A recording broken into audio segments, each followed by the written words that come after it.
ഹരിപ്പാട് റോഡിൽ ഗട്ടറിൽ വീണിട്ട് വലിയൊരു ആക്സിഡൻറ്റ് ഉണ്ടായി. അറിയാലോ, നമ്മുടെ നാട്ടിലെ റോഡിൻ്റെ അവസ്ഥയൊക്കെ അറിയാമല്ലോ. അപ്പോൾ ഗട്ടറിൽ വീണ് എൻ്റെ ഈ കൈ ഇവിടെ നിന്ന് ഇങ്ങോട്ട് പറഞ്ഞു പോന്നു. 2-3 ഒടിവുണ്ടായിരുന്ന എല്ലിന് എല്ല് പൊട്ടിപ്പോയി. അങ്ങനെ വലിയൊരു ഓപ്പറേഷനാണ് എനിക്ക് കഴിഞ്ഞത്. അങ്ങനെ ഈ ഓപ്പറേഷൻ ആയതുകൊണ്ട് എനിക്ക് എൻ്റെ സെക്കൻഡ് പാർട്ട് ചെയ്യാൻ പറ്റിയില്ല. മീനുട്ടിക്കാണെങ്കിൽ അവൾ ബാംഗ്ലൂരാണ് പഠിക്കുന്നത്.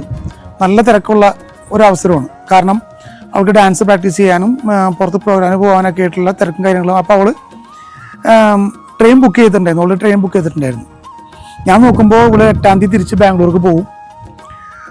അങ്ങനെ ഞാൻ പറഞ്ഞു, മോനെ ഒരു കാര്യം ചെയ്യാം, നമുക്ക് ബാക്കിയുള്ള ഷൂട്ട് ചെയ്യാം. അവൾ പറഞ്ഞു, അങ്കിളെ അതെങ്ങനെയാണ്, ഈ ഡോക്ടർ പറഞ്ഞത് അനങ്ങാൻ പാടില്ല എന്നാണ്. അത്രക്കും ഒരവസ്ഥയിൽ ഞാൻ കിടക്കുന്നത് ഓപ്പറേഷൻ കഴിഞ്ഞിട്ട്. എൻ്റെ സ്റ്റിച്ച് പോലും പറ്റിയിട്ടില്ല. കാരണം ഓപ്പറേഷൻ കഴിഞ്ഞ് 7-ാം ദിവസം ഞാനിത് പറയുന്നത്, മോനെ ബാക്കി ഷൂട്ട് ചെയ്യാമെന്ന് പറയുന്നത്.